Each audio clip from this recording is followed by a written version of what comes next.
Que a doce e divina paz do Mestre Galileu nos envolva nesta tarde de estudo de hoje.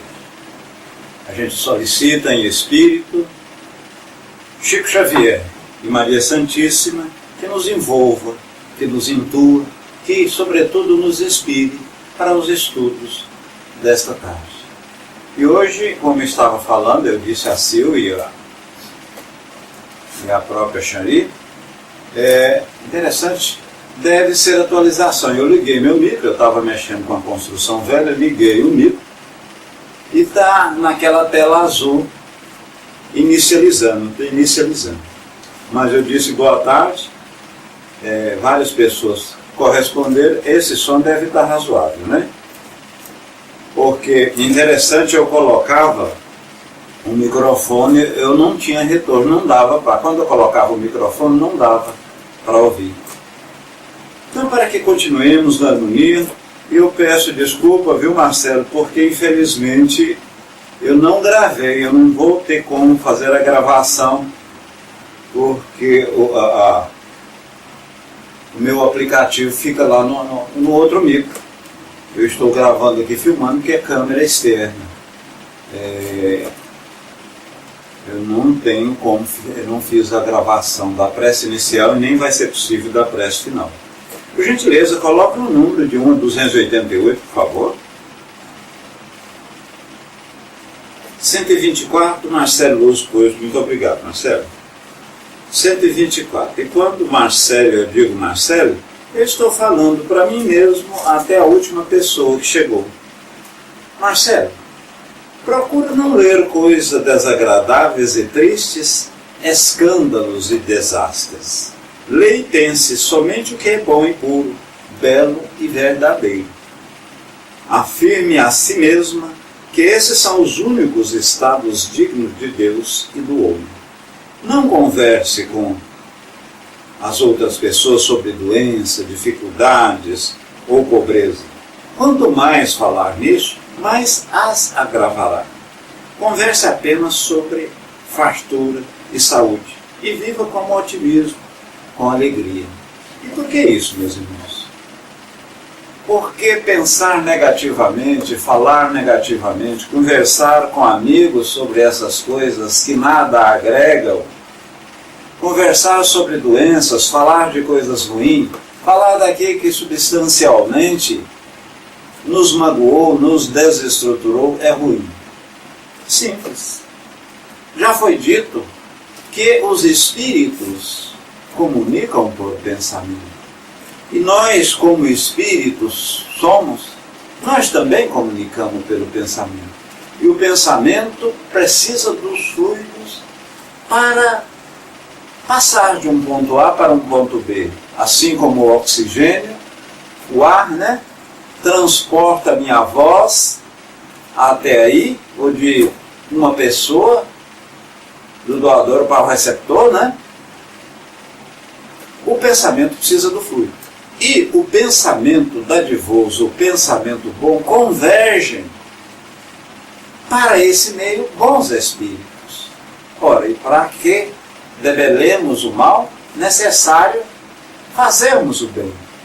Se pensarmos positivamente, se falarmos positivamente, é verdade, é natural que vamos converger a boa espiritualidade para aquele meio e, em havendo boa espiritualidade, consequentemente, as boas ações aparecem.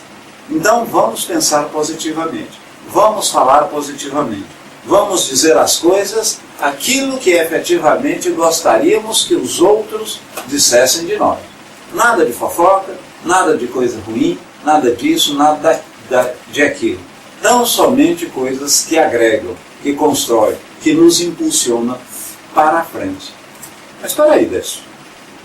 A maneira que você fala, parece que você nem pensa ruim, não pensa nada de errado, faz as coisas coerentemente, faz as coisas certas. Longe disso. Mas por isso que eu adoro, gosto, amo essa nossa doutrina. Porque a nossa doutrina, ela tira o véu Não a vaidade, o egoísmo e o orgulho, mas o véu que obnubila a nossa vista, tampa, que nos escurece. E, acima de explicar, de esclarecer, nos orienta. Veja aí, é parte de nossa doutrina. Quando Marcelo colocou o número 124, e o número 124 disse-nos, exortou-nos a pensar proativamente de forma altruísta, isso é verdadeiro. Muito bem, meus irmãos. A Chanli, ela colocou Haroldo Druta Dias, um dos monstros, né, da nossa doutrina.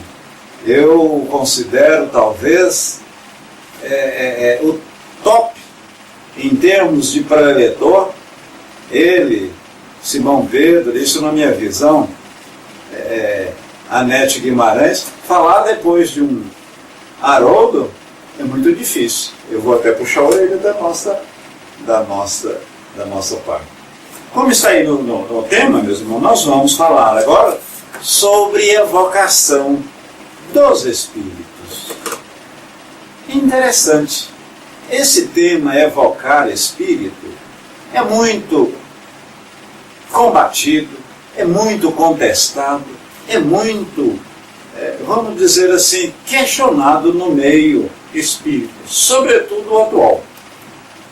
Pois, boa parte do movimento espírita atual, e antes de eu falar movimento, vamos fazer a diferenciação, o que é espiritismo e movimento espírita? A doutrina espírita são os postulados advindo da codificação, né, do nosso eminente Allan Kardec, Denizar Rivaio. Essa é a doutrina espírita. Movimento espírita são o que os espiritistas, o que eu, o que você, o que nós fazemos da doutrina. A interpretamos, a colocamos em prática, e é muito oportuno aqui ressaltar que há vários centros espíritas, sociedades espíritas, que faz hoje um espiritismo, vamos dizer assim, à moda da casa, conforme Sil quer, conforme Xari quer, conforme o Décio acha que é certo. Ora, isso é espiritismo ao nosso modo. Tem centros, inclusive, que estão fazendo espiritismo sem espírito. Ou por outro, tem centro que não tem mediúnica, não trabalha com desobsessão, ou seja, o espírito fica fora do centro. Né? Já pensou fazer um centro sem espiritismo?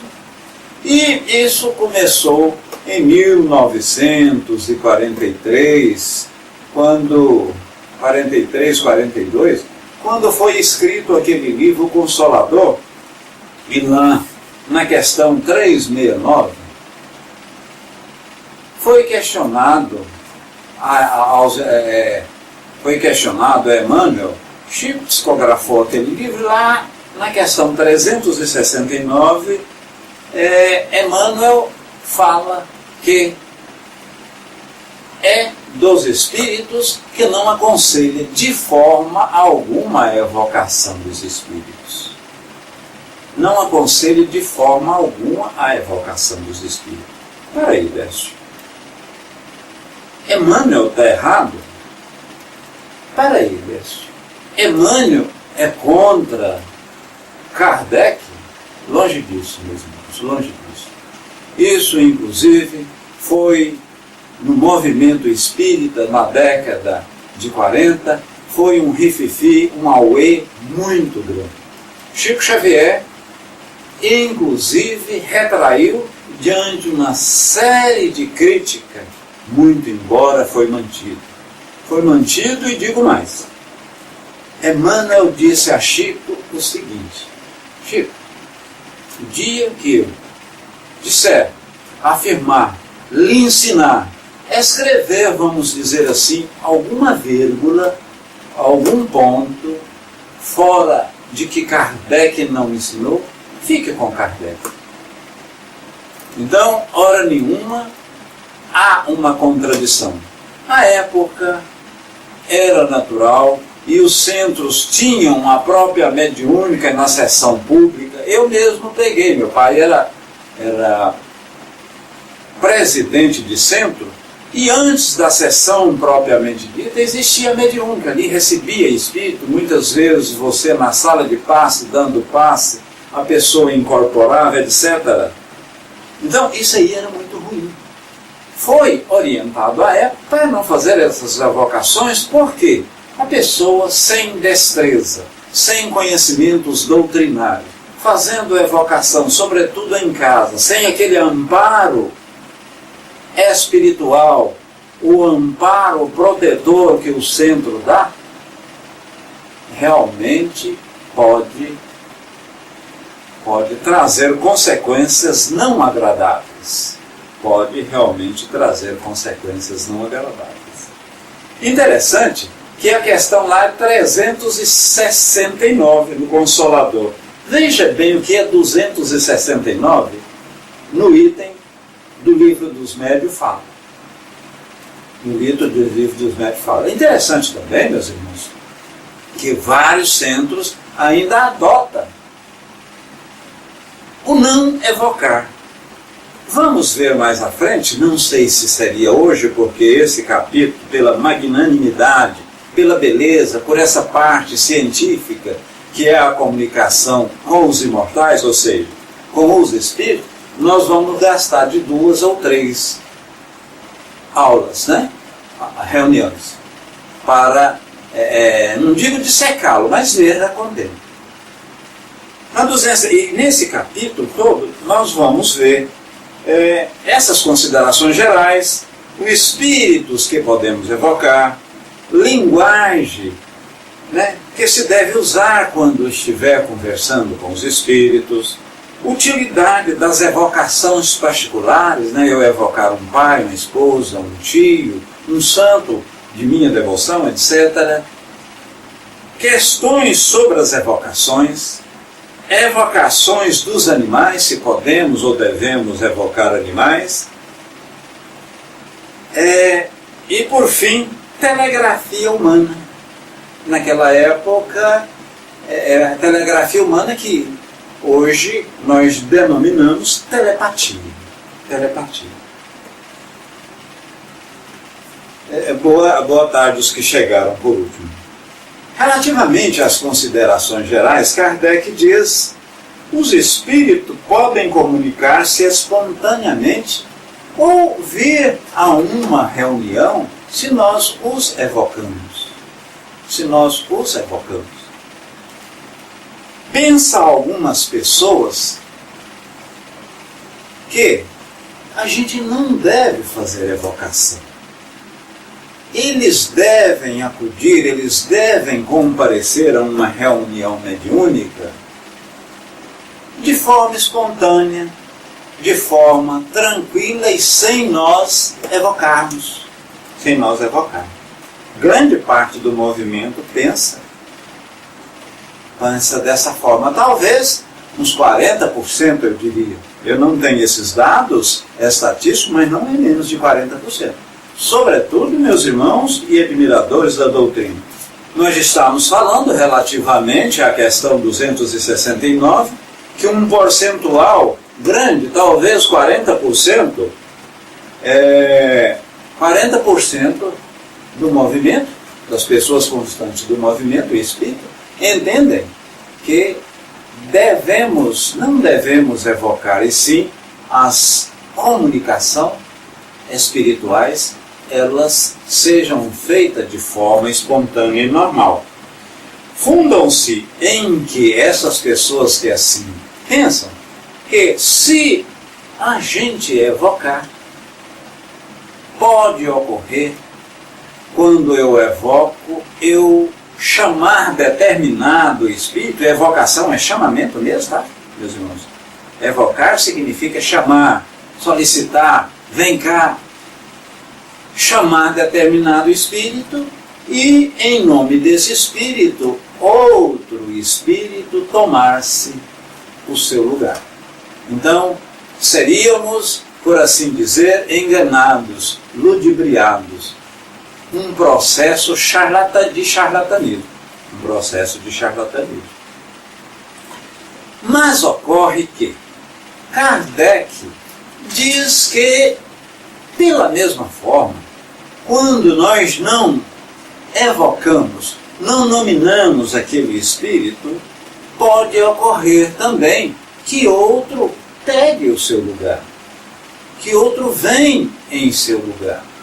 E ele compara nominalmente como uma reunião que fazemos aqui e agora. Ora, eu de uma certa forma fui evocado, aliás, invocado. Eu vou falar, vamos depois dessa explicação, dizer a diferença de evocar para invocar. Então eu fui invocado. Quem me invocou? Marcele. Marcele, olha, desce, por gentileza, pode subir, porque já estava previamente delimitado, planejado. Nesse exato momento em que meu microfone caiu, quem assumiu? A nossa coordenadora, Sil. Ela subiu. Para quê? Para dizer, irmão X, desce. Está havendo algum descompasso? Está havendo alguma coisa? Então, veja que quando eu não estava, e eu fui inicialmente evocado, aí outra pessoa subiu, a própria Sil. Então Kardec diz que, como numa reunião normal, quando não damos a palavra a uma determinada pessoa, a uma pessoa previamente estipulada e delimitada, outras pessoas fazem uso da palavra, fazem uso da sessão e pode, num determinado momento ou circunstâncias, criar-se uma perturbação. Invocação e evocação. O que é invocar? In é dentro, é para dentro. Invocar é quando você reza, ora, faz uma prece, por exemplo, para uma pessoa conhecida.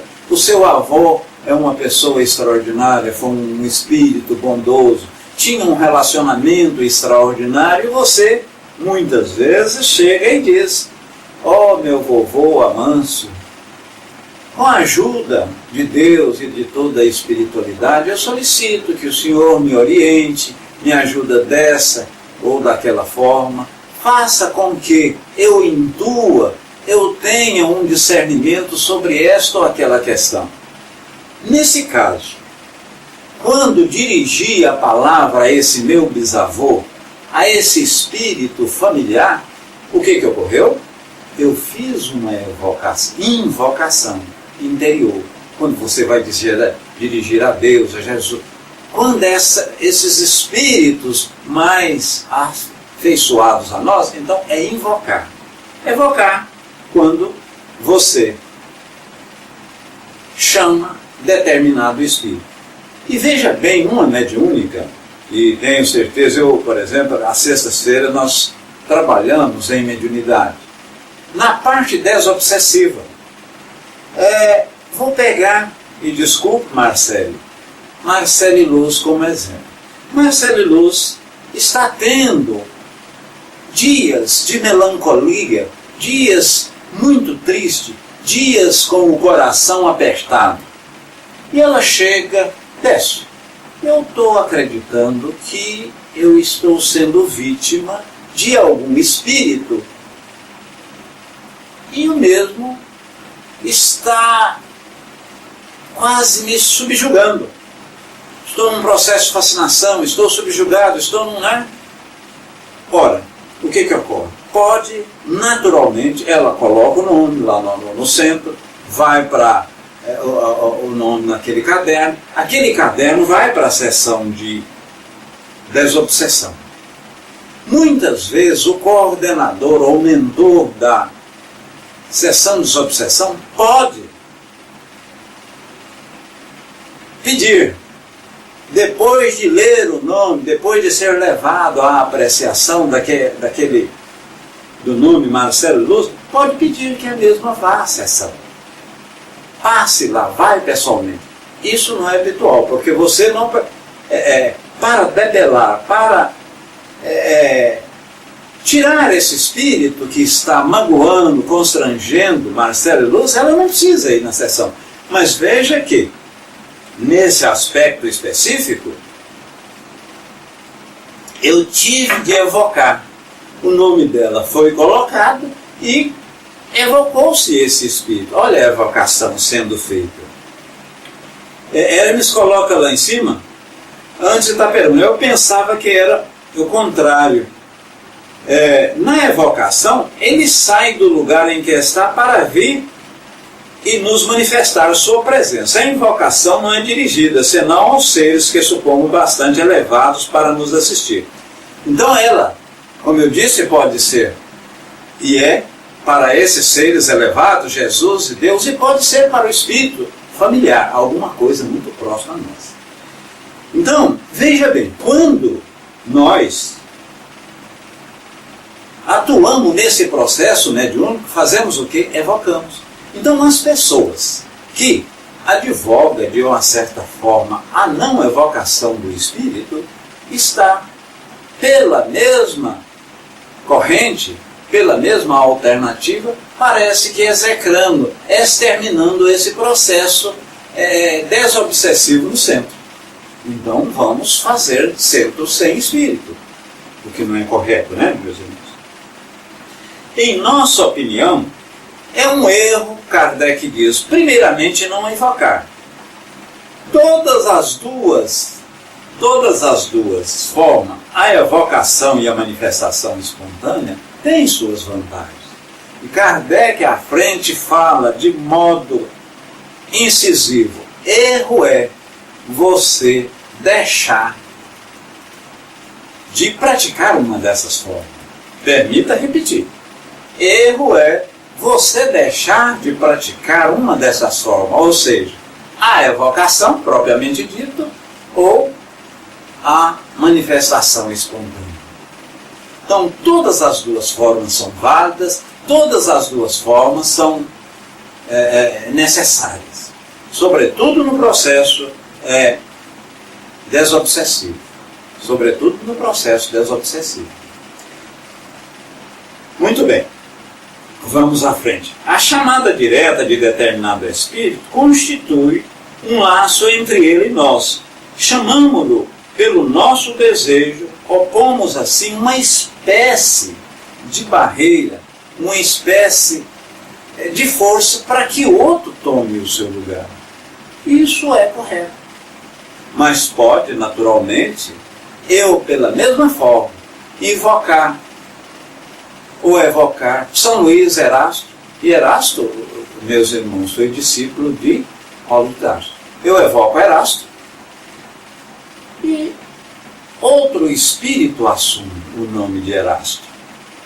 Pode ocorrer? É o que mais ocorre. Por que isso ocorre? Porque o que mais tem, meus irmãos, são espíritos querendo falar, são espíritos querendo manifestar.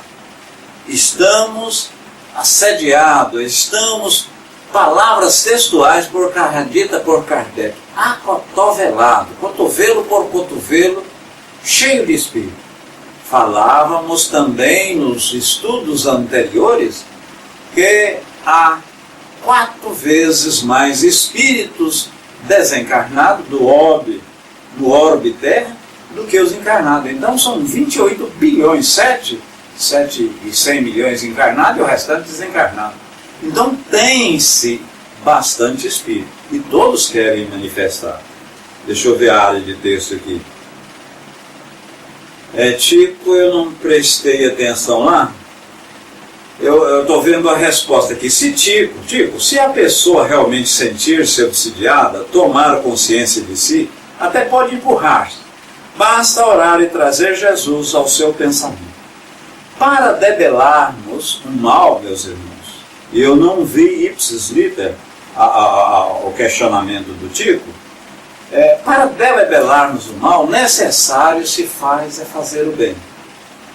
E quando estamos obsidiados, é porque estamos com as janelas abertas, com as portas escancaradas. Quando fecharmos essa janela, fecharmos as portas, ou seja, não contribuirmos para aquela ação obsessiva daquele espírito que nos atazana, que nos magoa, que nos obsedia, ele vai embora, vai procurar outro aqui.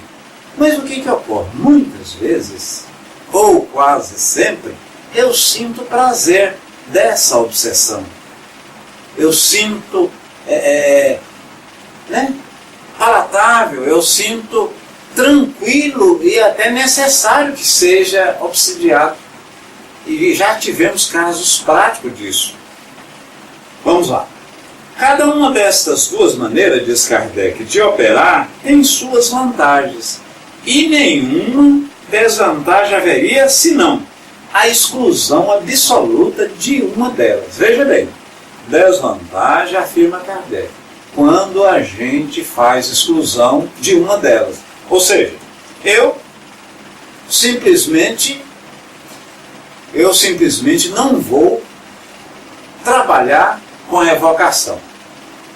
Ou nós simplesmente não trabalhamos com a manifestação espontânea. A exclusão, segundo Kardec, é que causa algo mal. Então o centro, ou os centros, as sociedades que assim procedem, um mal extraordinário está se fazendo, está se praticando. E Espiritismo fala-se com Kardec. Kardec, ele está muito atual, muito moderno e afirmamos, nada está obsoleto naquilo que Kardec escreveu e disse. Ademais, os seus escritos passou pelo Conselho Universal da Espiritualidade. Né? E o que isso significa, meus irmãos? Elcimar, seja bem-vindo. O que significa esse Conselho Universal da Espiritualidade? Significa, e foi isso muito praticado, quando algum questionamento, quando alguma dúvida, quando alguma resposta de algum imortal, de algum espírito é dada, e a gente sentindo dúvida ou dada a sua complexidade, a gente leva ou passa por 4, 5, 6 médios. Por quê? Kardec, antes de fazer as respectivas edições dessas obras, que as conhecemos, sobretudo essas 5 básicas, dito básicas, primeiro foi para aquela parte laboratorial, foi para a parte da revista Parisiense de Estudos Espíritas, né? A revista espírita. Havia a publicação. Quando recebia pela mesma forma carta dos seus confrades próximos à França, ou ali da Inglaterra e mesmo dos Estados Unidos, onde praticamente começou a surgir as primeiras manifestações físicas, Kardec, na calada da noite, usando o bom senso, usando os critérios que lhe era peculiar, fazia o estudo antes de publicar. E quando havia dúvida, ele passava para o Conselho Universal dos Espíritos, que era a verificação, a averiguação por 1, 2 ou mais médios. E, inclusive, não era só médio da sociedade parisiense, não. Ele preferia. E ele preferia trabalhar também, meus irmãos, eu já até disse aqui, com médios criança, médios adolescentes, menina de 10, 11 anos. Por quê? Para evitar de formação já naquele assunto, porque somos sabedores que dificilmente há uma mediunidade 100% mecânica. Sempre o médio tem consciência. O que é bom? O que é bom? Você já pensou se eu incorporar determinado espírito e esse espírito não é simpático a Elcimar? Esse espírito não é simpático a Elcimar. E ela estando lá na sessão, eu posso dirigir impropérios, posso dirigir alguma coisa, vez que eu posso nem gostar da Elcimar e o espírito muito menos. Então eu falo alguma coisa. Por isso que é muito importante essa parte anímica, o médio ter consciência. O médio ter consciência. Então a consciência, o animismo dentro da mediunidade é extraordinário. Ele é extraordinário. Vamos lá. Nas reuniões regulares, naquelas, sobretudo, em que se faz um trabalho continuado, há sempre espíritos habituais que a elas comparecem, sem que ninguém é chamado. Eu, por exemplo, na última sexta-feira, atendi um espírito e ele disse, ele tem aparecido muito espíritos, meus irmãos, nessa nossa mediúnica, lá do Oriente Médio, da Síria, né? Porque tem morrido, tem havido explosão, tem aparecido muito. Aí ele disse, eu falei, como é que você está? Eu estou bem. Eu perguntei a ele, você tem consciência do seu estado espiritual? Você tem consciência? Ele falou, mais ou menos, eu estou vendo que tem um pessoal sofrendo aí, tudo, precisando de ajuda. Eu estou vendo o pessoal gritando, eu só tenho que eu converso com eles, eles não me ouvem. Eu perguntei, mas alguma coisa vos constrange, vos magoa, alguma coisa você queria? Alguma coisa de mim, de nós aqui, desta reunião? Ele, não estou muito bem. Eu falei, por que você veio? Não, eu não vim, me trouxeram aqui. Aí, ele disse que já tinha vindo uma ou duas vezes. E eu até falei para ele. Eu perguntei se ele queria uma prece, se nós poderíamos fazer. Ele falou, não, se você quiser, você pode fazer. Aí eu solicitei a espiritualidade que coordene e dá sustentação aos trabalhos, né? Que, de uma certa forma, direcionasse a um hospital espiritual, a um pronto-socorro temporário, até ele ter melhores condições de, por si e per si, tomar uma atitude, vamos dizer, mais coerente, ou ser levado para uma colônia espiritual. Aí o que acontece? Esses espíritos vêm ocasionalmente. E eu deixei a porta aberta, eu deixei a janela aberta, eu deixei, na condição de médio dialogador, eu deixei a oportunidade de ele vir outras vezes. Porque eu mesmo senti que ele não saiu totalmente esclarecido. Não saiu por quê? Porque ele não queria. Porque ele não queria. Deixa eu ver a área de texto aqui. Boa, né? Podemos evocar todos os espíritos, mas isso não quer dizer que todos vão atender os nossos chamados. Eles virão conforme a nossa evolução, a necessidade e a seriedade do trabalho proposto. E por que isso, meus irmãos? Porque quando a gente evoca, o espírito pode não vir. Chico Xavier e as pessoas buscavam consolação, ou consolações para as suas agulhas, para as suas solicitações, e iam lá constantemente. E Chico muitas vezes, ou quase sempre, falava, olha, eu quero dizer que o telefone toca de lá para cá. Porque chegava o pai, a mãe, algum parente desesperado, olha, eu preciso falar, eu preciso receber uma comunicação do meu filho, o meu filho teve um acidente, a minha esposa suicidou, meu marido é uma pessoa extraordinária e ele não está no meu meio, eu preciso de uma orientação. Então, para comunicar, primeira coisa, o espírito tem que estar numa condição de perturbação, em uma condição tal que assim a espiritualidade permitindo, né? E ele tem condição de comunicar. Tem que ter uma consonância, uma sintonia, um diapasão com o médium comunicando. E por último, tem que querer. Ele quer? Ele está na mesma sintonia? Ele tem condição? E para não falar no merecimento, né? Aquela comunicação vai, de uma certa forma, fazer com que Guigui, fazer com que Fátima Lindamar melhore no seu vir a ser, melhore o seu estado, contribui por outra com suas evoluções. Porque, em não sendo assim, dificilmente há espiritualidade que dá sustentação àquela reunião, permite que se manifeste. Permita que se manifeste. Porque essas evocações feitas em casa, a gente deve evitar. Evitar Porque não estamos, ou muitas vezes a pessoa não está preparada. Se a própria pessoa está preparada, o ambiente não é propício.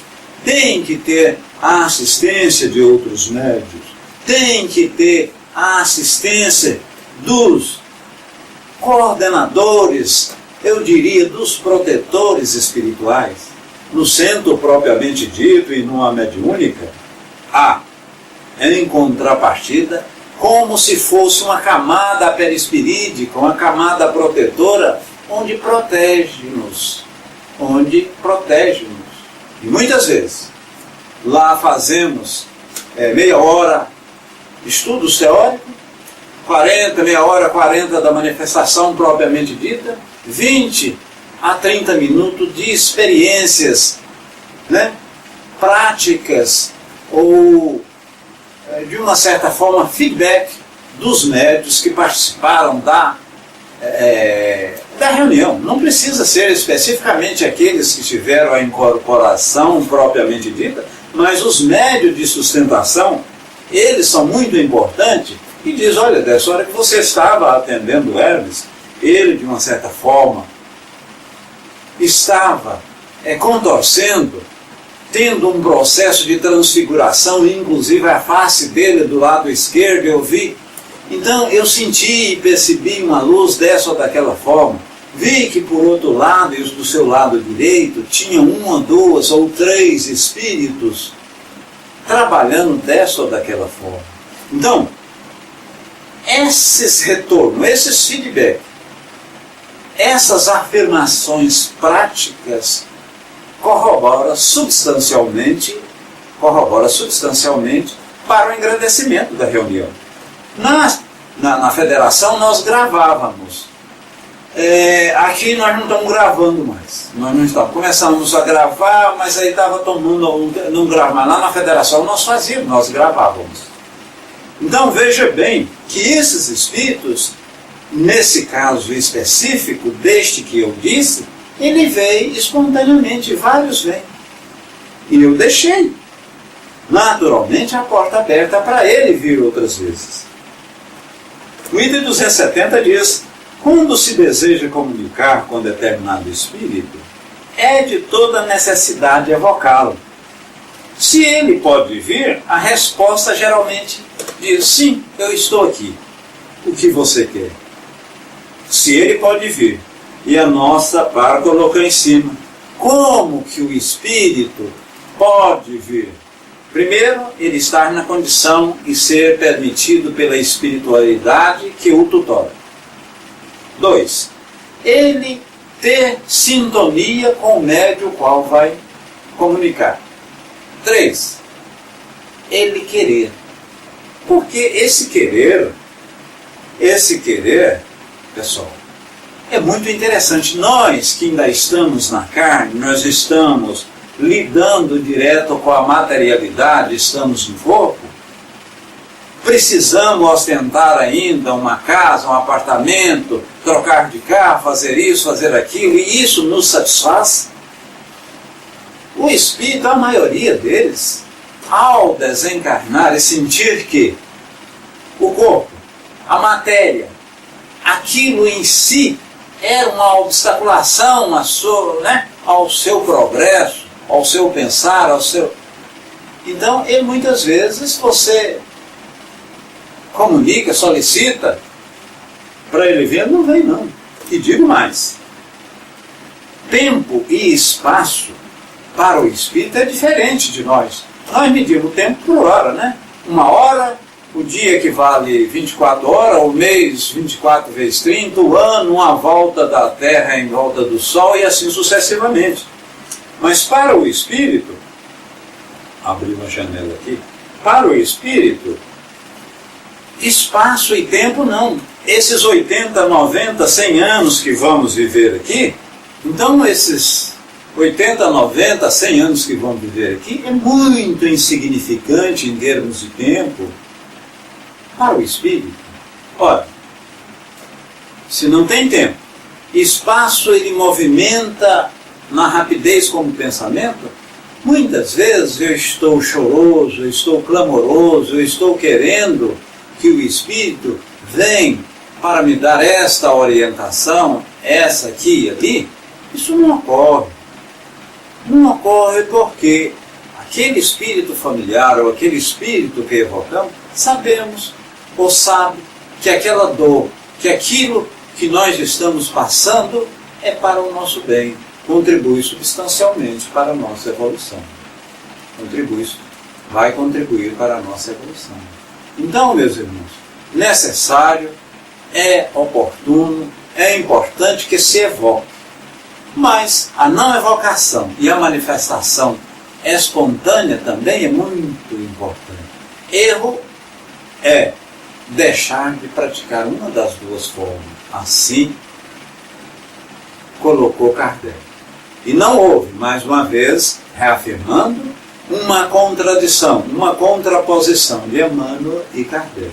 O que houve foi uma orientação para que não se evocasse. Sem esse entendimento, não se evocasse nos ares, sem um devido amparo espiritual, sem um devido conhecimento.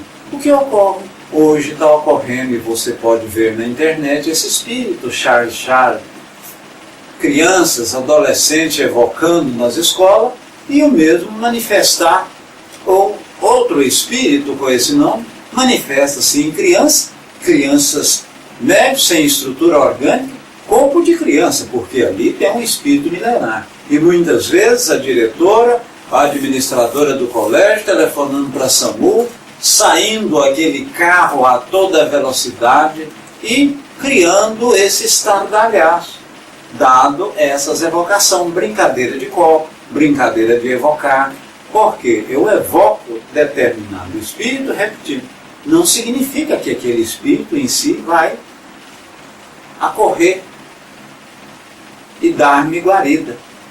Será que eu tenho condição moral para tal? Eu tenho estrutura de bem? Sou um homem de bem? Então isso tudo tem que ser visto, tem que ser colocado. Vamos refletir nessas lições de hoje. Que Deus nos ilumine e mais uma vez digo, amo a doutrina espírita e amo cada um de vocês. Por quê? Essa doutrina esclarece e consola. E por esclarecer e consolar, nos liberta. Muita luz, muita paz. E sexta-feira que vem teremos a nossa parte ali, falando sobre o Evangelho segundo o Espiritismo.